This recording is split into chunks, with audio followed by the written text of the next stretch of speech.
Well, welcome. I'm Megan Dugan-Basson. I'm Senior Policy Manager at Women Employed here in Chicago. And thank you for joining us for our follow-up call with Dr. Lenore Rodicio of Miami-Dade College. If you joined us for the first part, our webinar, Making Change Real, thank you for joining us again. If you're new, welcome, and thank you so much for participating. Before we dive into our conversation with Lenore, I want to go over a few housekeeping items quickly. The conversation today is a conference call, so there's no web log-on. You're in the right place. As you heard, this call is being recorded, and we can make that available to you afterwards. Our conference calling system is a little sensitive to noise, so if you are interrupted and need to do something while you're on the call, please mute your line. If you get an urgent call and need to put us on hold, and specifically if your organization has music for people on hold, please hang up and call in again when you're finished. Otherwise, it makes it difficult for everyone else to hear what's going on. This is an open question and answer session, so after I introduce Lenore and open the discussion, feel free to ask your questions over the phone line. If you need technical assistance for some reason, we encourage you to call ReadyTalk. They have extremely good technical assistance, this is our webinar service provider. Their number is 1-800-843-9166. That's 1-800-843-9166. So we'll go ahead and get started. Miami-Dade College has made national news for their focus on student success and cutting-edge programs. Dr. Rodicio is Vice President for Student Achievement at Miami-Dade College, where she oversees the college-wide redesign of academic programs and support services to focus and support student success and completion. In this role, she's been a key part of the redesign process, which has included technical assistance and financial support from the Bill and Melinda Gates Foundation. The redesign process brought together faculty, staff, and administrators across all campuses to analyze the current state of student success and completion at MDC and to propose comprehensive solutions to improve completion rates of students. The recommendations of the planning teams culminated in a 2-year implementation plan that focuses on more structured programs of study supported by an integrated academic and student support system. So we're really excited to have her here to answer our questions about how they've made that process come about, how they've worked with all the stakeholders at the college to really make those changes real and expansive over the entire system. Welcome, Dr. Rodicio. Dr. Rodicio, do you mind by just starting briefly and summarizing? I don't know if everyone has listened to the webinar, which is available on Women Employed's YouTube channel.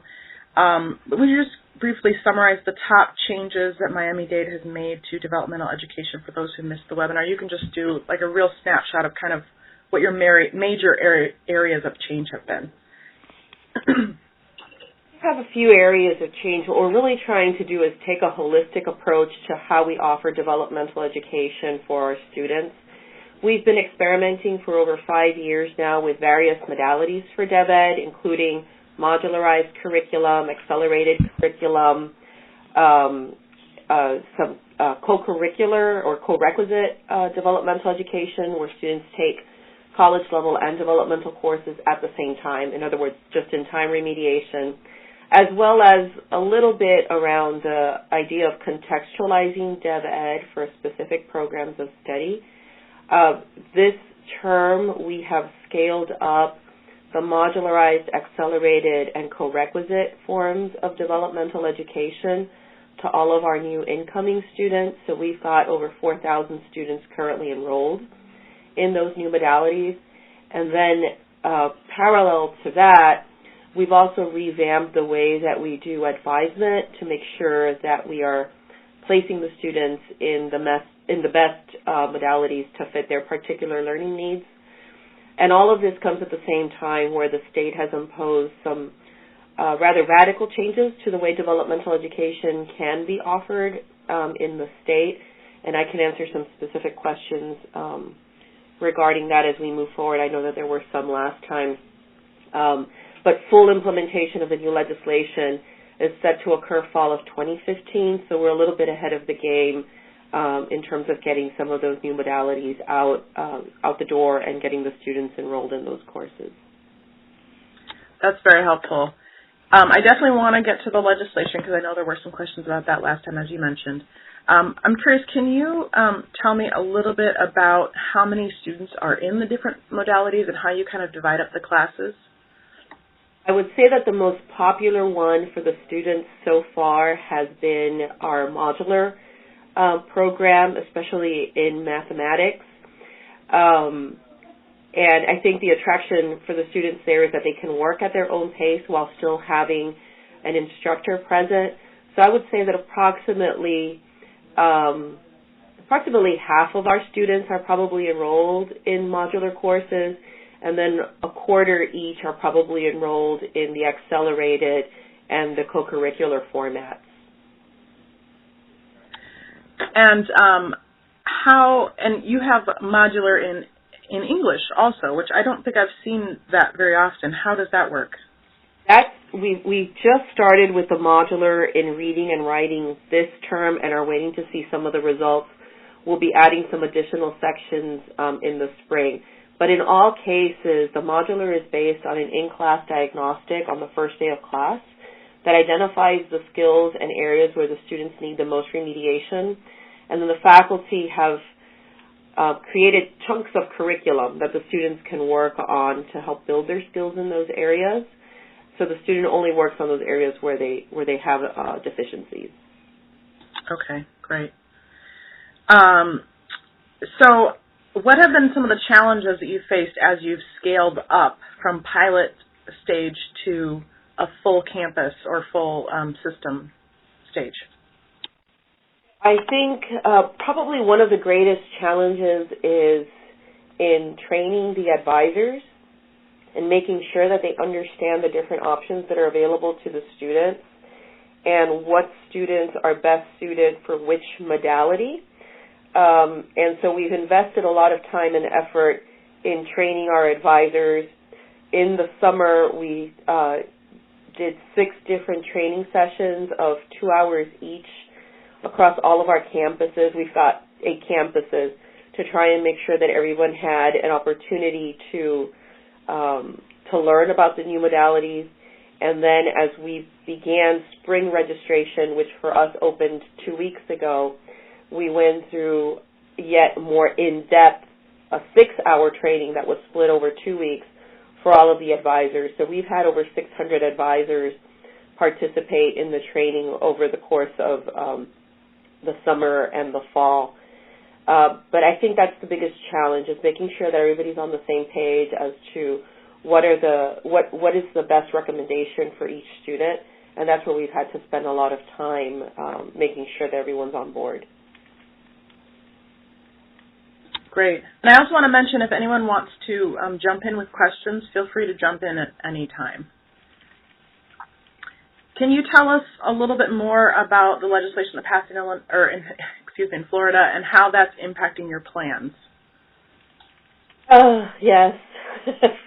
So the last legislative session, there were 2 competing bills that were making their way through the legislative process. One was a Senate bill, and the other one was a bill from the House. The bill from the House was actually one that we had the opportunity to provide a significant amount of input into, and what that bill basically did was define the acceptable modalities in which developmental education could be offered. What the legislature wanted to do was to push the community colleges to innovate and to really redesign developmental education. And so the motivation behind that House bill was really to remove the ability for institutions to offer traditional 16-week courses and really start to think about innovative ways to offer developmental education curriculum. So while we knew that there were a lot of changes and a much swifter timeline that we had planned for redesign through the House bill, it wasn't as terrible an option as the Senate bill that had been making the rounds in the legislation. That bill literally struck out any language related at all to developmental education and basically defunded it at the state level. We would no longer have been able to use tuition if the Senate bill had passed in the way that it had been written early in the session. What happened was that at the end of the session, the bills went into conference to try and reconcile the changes and come up with a final bill. And so the majority of the language that was adopted in the final legislation is actually the language that was in the House bill, which is not a bad thing. It was basically a push to make us really rethink and change. But there are two components to the bill that make implementation a little bit difficult. One was the timeline. So the bill was passed late May, early June, with a requirement that full implementation of the redesigned developmental education would occur in fall of 2015. So institutions basically had a year to really do any kind of training, design work, and there are different levels of readiness across the state. So some institutions like us were ready to implement the changes immediately. Others are still in the process of trying to get their faculty even on board with trying to redesign the curriculum. So that was the first challenge. The second challenge in the bill was, it's really literally two sentences that basically make the bill very difficult for institutions to implement. And these two sentences refer to an exemption, and it defines two types of students. First are students who are active military members, and the second group of students are graduates from the Florida public high school system who began in a Florida public school in the 9th grade starting in the year 2003 and who graduate with a standard high school diploma. Both these groups of students are now exempt from placement examinations, and even if they choose to take the placement examination and they test into the lowest levels of all areas, they are exempt from developmental education. So in other words, those two groups of students now, by law, are college ready, and the colleges cannot require them to test, and we cannot require them to take developmental education. We can advise the students to do both, but at the end of the day, it is still the student's choice whether he or she wants to go into developmental education. And that poses a particular challenge for us because when we look at our incoming student population and we're looking at, for example, the high school graduates, we're looking at a little over 50, probably closer to 55% of the recent high school grads require some kind of developmental education.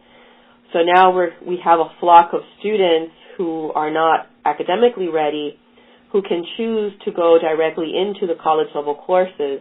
And so now it's not just a matter of redesigning our developmental education, but really trying to retrain our faculty in those gateway college-level courses on how to teach in a heterogeneous classroom and how to apply some differentiated instruction techniques to try and help support the students as best as possible.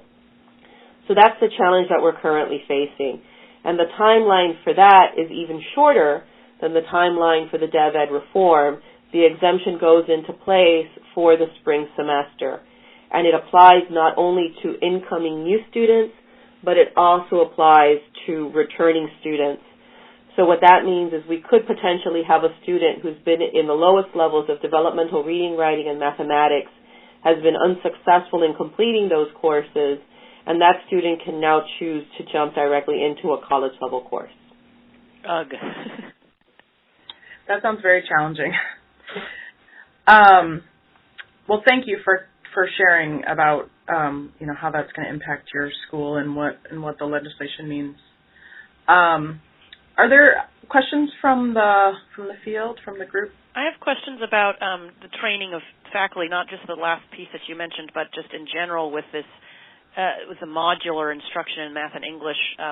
How is faculty training and engagement and buy-in and all of that? How did you manage that? So, as I said, this isn't something that we just did overnight, and this is key for any institution that's looking into developmental education redesign, and it's something that I say every time I meet with any of our legislators, and whenever I meet with anyone from organizations like Complete College America that are calling for an overnight redesign of DevEd, it takes time. It takes a lot of time for the faculty to buy in because they need to feel that they have ownership of the process and that they are the ones that are helping to build the curriculum. Yep. So our faculty have been very involved from the beginning.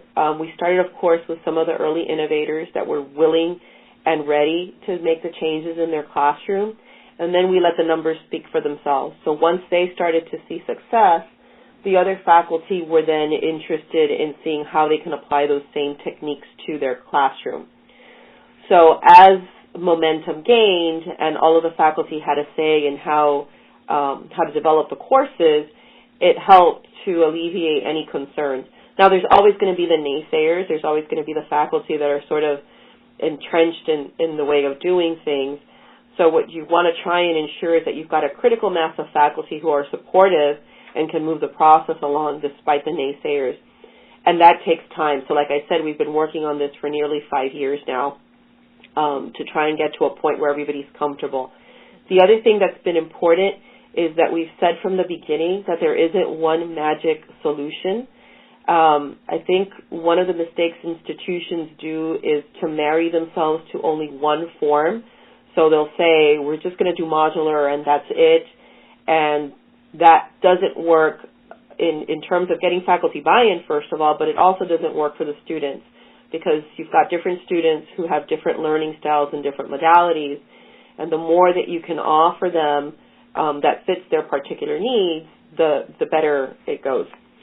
So that's the first part in terms of buy-in. The second part in terms of training is the faculty who develop the courses then become the trainers.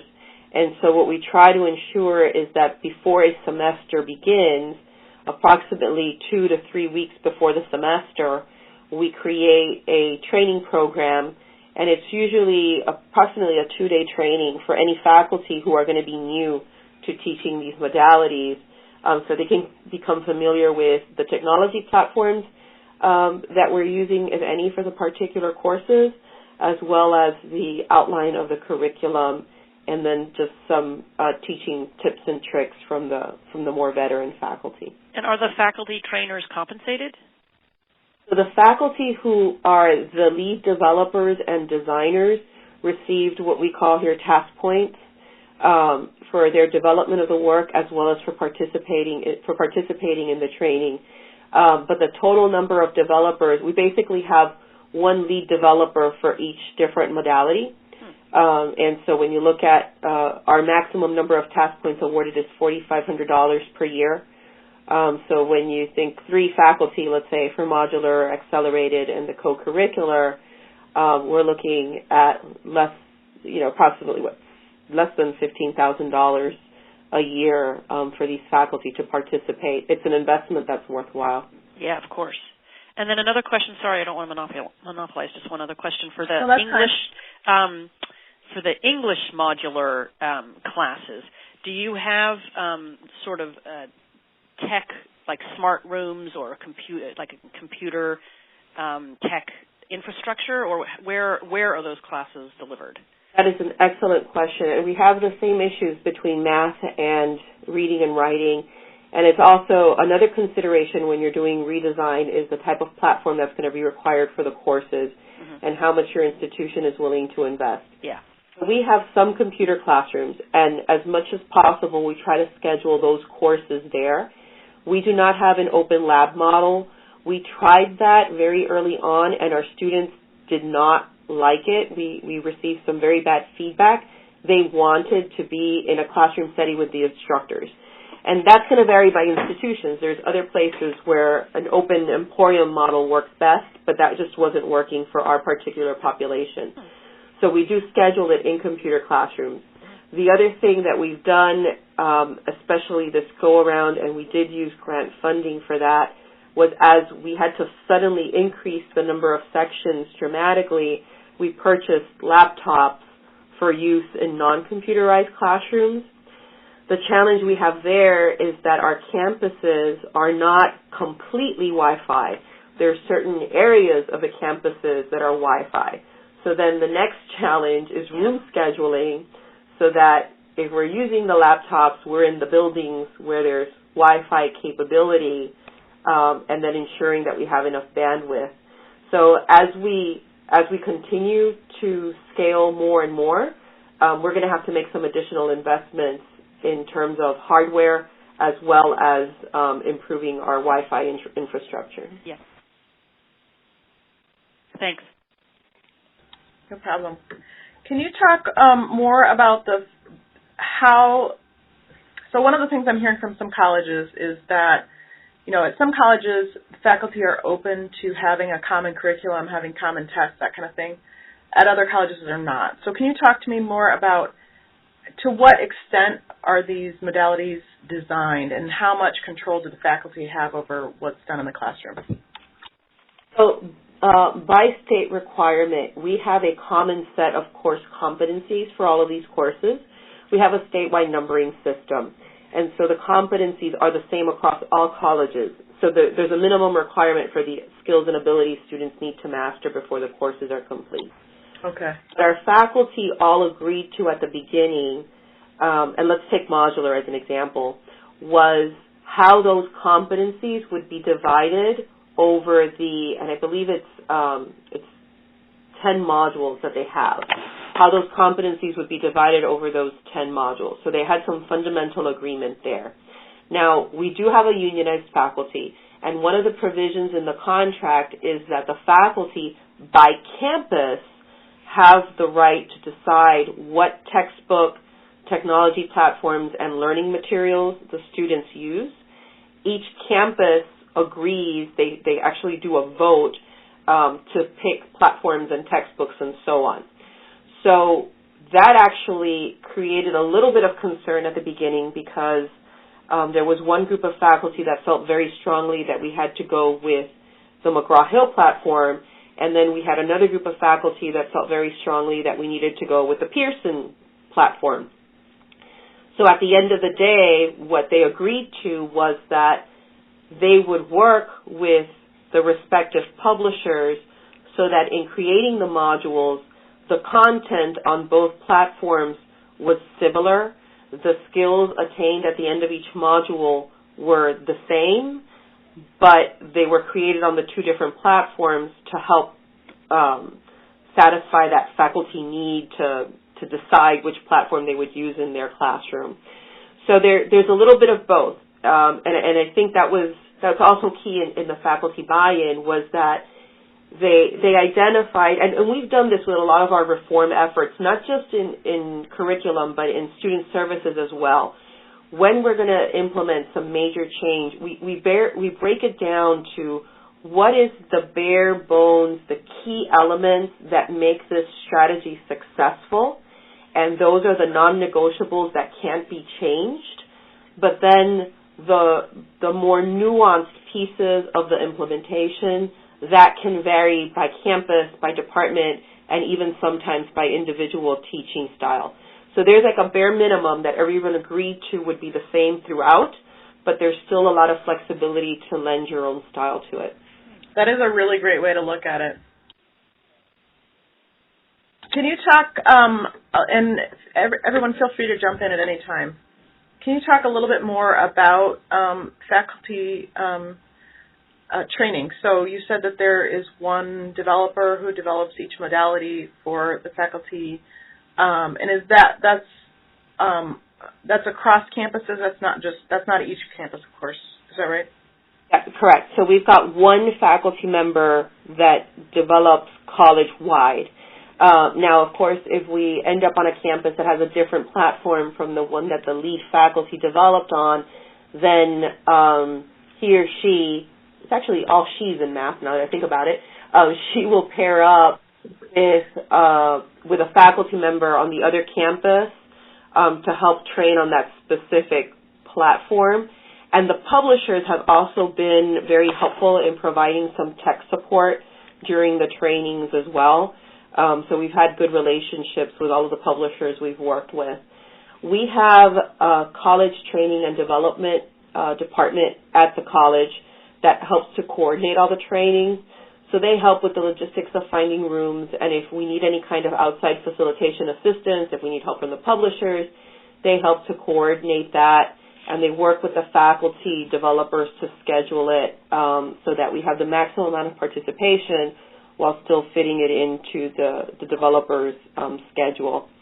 I would say on average, you probably, if you're teaching in all of the different modalities, you'll probably participate anywhere between 10 to 20 hours of training before you actually jump into teaching the course in any one of those modalities.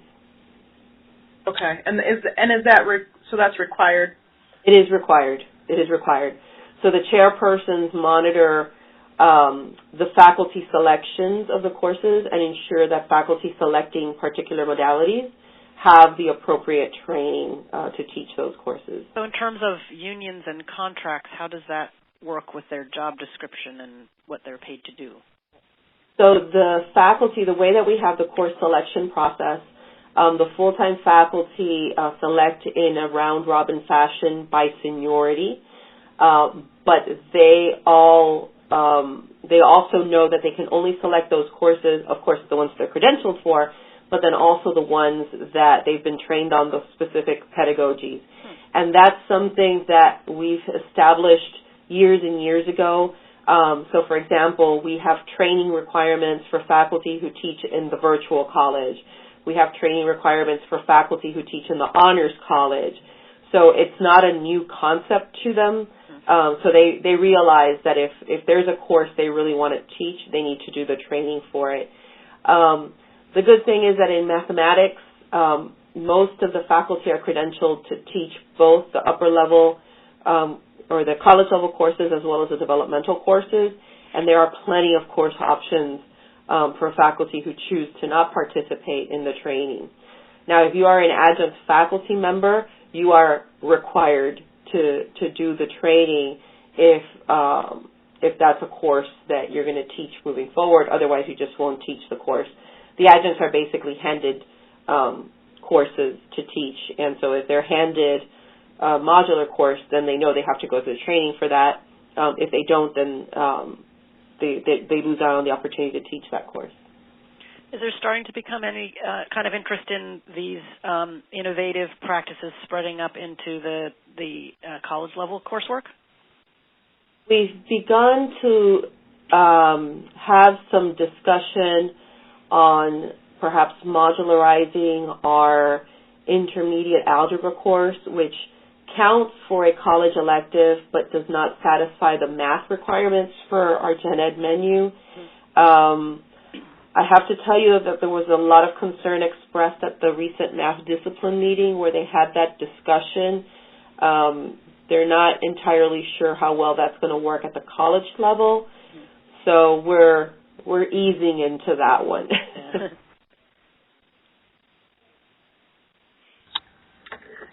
I'm curious about the process that you took in terms of engaging faculty. So you mentioned that you started with kind of the early adopters, the people that were already interested, and then let the numbers speak for themselves. And I'm just wondering, when you started this whole process, did it really start with the administration and then move to the faculty, or how did that work? Did some of this bubble up from the faculty? So when we decided in earnest to move into large-scale redesign, that was back in 2011 was when we formalized the process and decided that we were moving forward. And the developmental education piece was part of a larger redesign we're doing at the institution in relation to student services, academics, and all kinds of different things. But we started out with a planning year. And so we didn't do any implementation in that first year in 2011. What we did was we brought together faculty, administrators, and staff. And for each campus, we had an administrative lead as well as a faculty lead to help lead the conversations on each campus. We brought them together. We added other individuals to their teams. So we had faculty, staff, and administrators from each one of the campuses and from various areas on each one of the campus teams. We came together for a number of planning retreats in that year, and about November of 2011, what the campus teams were telling us was that rather than look at things on a campus-by-campus basis, we should really start looking at college-wide change and implementation, and recommended that we break up the campus teams and create interdisciplinary cross-area teams to look at some of the major obstacles in student learning, especially developmental education. So one of those cross-disciplinary, cross-campus teams that was created was a developmental education team. So we strategically manned that team with some of the early adopters, as well as some of the other faculty who hadn't participated in it yet. We made sure that there was a representative from every campus on the team, and it was a mix between the administrators and the faculty. So I would say that it didn't really come from the administrators or the faculty. It was sort of a joint decision-making process. And what we've done throughout the process is we sort of had this accordion structure. So we had this small group come up with the ideas. So we decided that we wanted to scale up modularized, accelerated, and co-curricular. So the group determined what was the best direction to do that. Then they went out to the larger group of faculty to present the ideas or to the different campuses, acquire the feedback and input, bring that back into the small group. They would work that into the plan, and then would go back out to the larger campus community and then back in for final revision. So it really was an iterative process. It sounds easy when you describe it like that in 5 minutes, but it really was this process of coming and going. A lot of difficult conversations of how this impacts faculty teaching, how this impacts academic freedom, how this impacts course loads, and so on. But good conversations that are better to have up front than once you start implementing things, have folks who are uncomfortable or who then stir up trouble after the implementation occurs.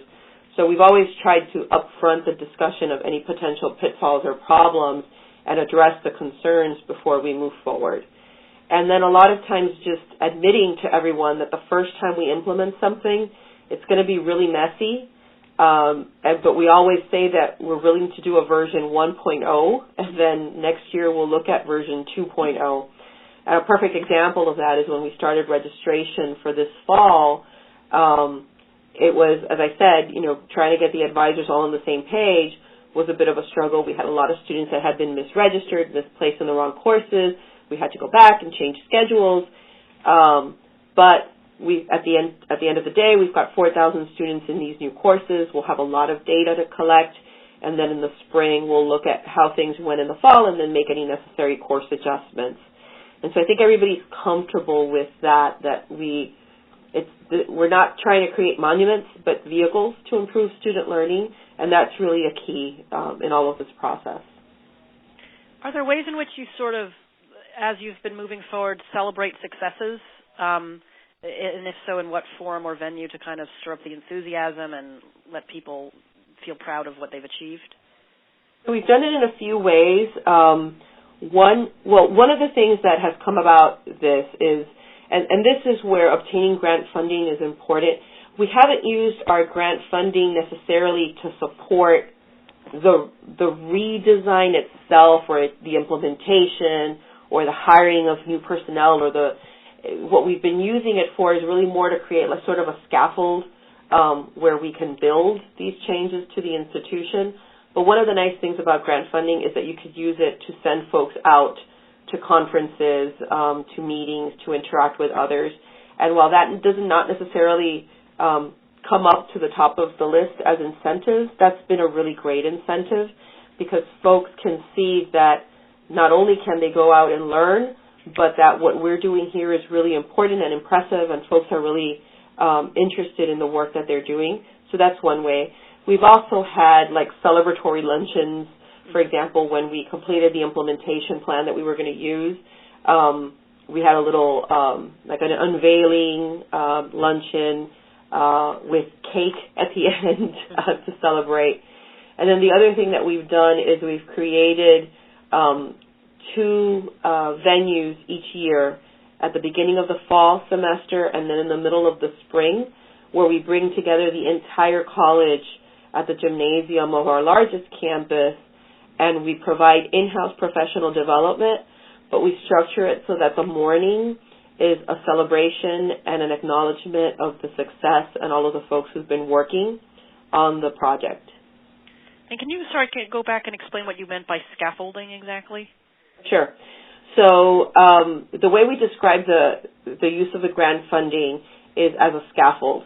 So there's my team, which includes a trainer, an institutional research analyst, a financial analyst, a curriculum coordinator, and a communications specialist.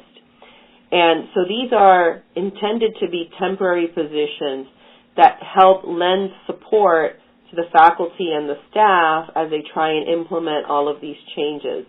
So they're supported by the grant, but they're not necessary to help continue the implementation once we've got all of the new practices, policies, and procedures in place.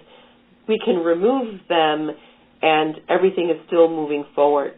So, for example, one of the huge changes that we made in our redesign was the institution of a mandatory orientation process. We didn't use any grant funds to support that. So the existing advisors, the existing student life directors are the ones who participated in these mandatory orientations. But my team and the resources that I had for the grant helped to develop the training materials for those who were going to participate in the orientation, helped to create the initial technology platform we used for the online portion of the orientation, and helped to just bring everybody together and facilitate the conversation of how to get this off the ground. But now we are in our, we just finished the second iteration of the orientation, and they're humming along on their own. So we don't need as much intervention from my team anymore in that particular area. So my team now has shifted focus, and where we're lending the most support right now is in the advisor training, in the faculty support for the DevEd redesign. So we kind of, it's almost like if you think of a scaffold around a building. You put the scaffold around the area that you're restructuring, and then once that piece is fixed, then you move it to another area of the building. And so that's what we're trying to do with our grant funding. We didn't want to use the grant funding for anything we were going to have to sustain later, because if the grant funds run out and you don't find an alternative funding source, then you're going to have to probably stop doing something that worked really well for the students. Right. Cool, thanks. That's very helpful. I'm curious, when you've gone to the faculty on different occasions to kind of get support for some of these things, how have you approached presenting the data to them in a way that's not threatening? That's a great question. So one of the things we did early on in creating our implementation team structure was in the steering group, which we call the Implementation Council, we have two vice presidents of our faculty union on the team. And so they work very closely with me to help identify how to present things to the faculty. So usually if something comes around that looks like it might be potentially problematic or might cause some conflicts with their work expectations and the collective bargaining agreement, they will bring it up first. Or they'll go back and they'll speak to the union leadership and get some feedback on how to best approach the problem. So we usually try to deal with any potential headaches in the way things are presented up front with a smaller union leadership team before we present it to the broader faculty. And that's really how we've tried to present things. And then sometimes we're just honest. You know, we'll say, yes, this is going to impact the way you teach your classes. I mean, DevEd is a perfect example of that. And then with the changes in the legislation, that's been an even bigger conversation. But what they really appreciate is that we do have those conversations up front with the union leadership, and that when we present things to them, we try and make it a point to never present something that's a done deal, but to present things in steps as we go through the planning so that they can offer as much feedback and input as possible. So that's the way that we've approached that particular area. That's great. That's really helpful. Well, are there any other questions? Is there anything that you would like to add just in terms of advice for an administrator who's trying to start this process or is running into a lot of opposition in this process? You're going to need a lot of patience, and you're going to need some very thick skin. I think are the two biggest issues. And I don't say the thick skin part jokingly. I think one of the issues is that change is scary for people. And if folks aren't pushing back and giving a little bit of resistance, then the change that you're doing isn't going to be long-lasting or meaningful change. Because if it's really a change, there's going to be discomfort. And so the trick is to try and find the balance between healthy resistance that helps you talk through the difficult issues versus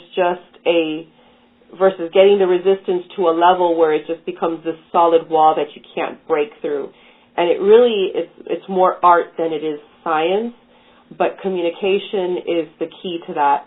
Frequent communication at all levels, individual communication, college-wide, campus-wide communication, frequent newsletters, answering questions as they come up. If gossip comes out or conspiracy theories, trying to address those before they flame out of control is really key. But it's when you describe it in a few minutes, it sounds like it's a very easy process. Oh, we did the change overnight. But it really is. It's an iterative process. Sometimes it feels like you're taking 2 steps forward and 1 step back. And I think that just understanding that if you're going to make deep cultural change, it is going to take time, and it's not going to be able to happen overnight, despite the external pressures that we sometimes feel of legislators and perhaps senior administration. And we've been talking primarily about how to get the faculty and staff on board, but that communication with senior leadership is key as well. And so you need to find someone, if you're not the one who's leading the change but trying to figure out how to get change to happen, find someone at the institution who's trusted at all levels to be your spokesperson, because they're going to be able to be that liaison between all levels of the institution to help make the change happen. And so if you've got that internal person, and then maybe bring in a consultant or someone from the outside who can sort of play the role of asking the dumb questions and pushing folks a little, that's also helpful. And so we've got both of that. So I've been at the institution for 10 years, so I'm playing the internal role, but we've also got someone who began working with us at the beginning of this process, who came from the outside as a sort of like an embedded consultant who helps us in structuring the framework and asking the questions to move us forward. And is this a curriculum design expert? Who is this consultant? No, so initially, as you know, the major funding we have is from the Bill and Melinda Gates Foundation. So initially, this was someone that was an employee of the foundation, but was embedded here at the institution.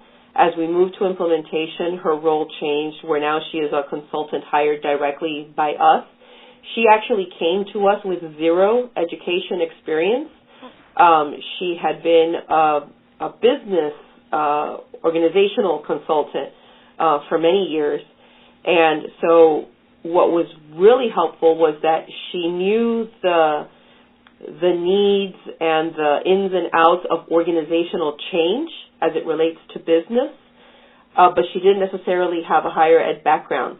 So it placed her in a great position because she knew the change that needed to happen, but she could ask all of the dumb questions about higher ed that we don't ask ourselves. So if someone would say, oh, but we can't change that because that's the way we've always done registration, then she would ask the question, oh, well, I don't understand how registration happens, so can you explain that to me? And so a lot of times in those discussions, things would pop up like, we really don't know why we have that process. We've just been doing it forever, and nobody really knows why. So there really wasn't a reason not to change it.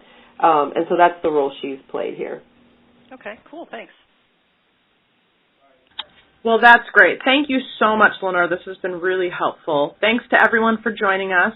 This session was recorded, and we'll send that link and a PowerPoint by Dr. Rodicio out to all those who participated and actually to the wider invitation list, too.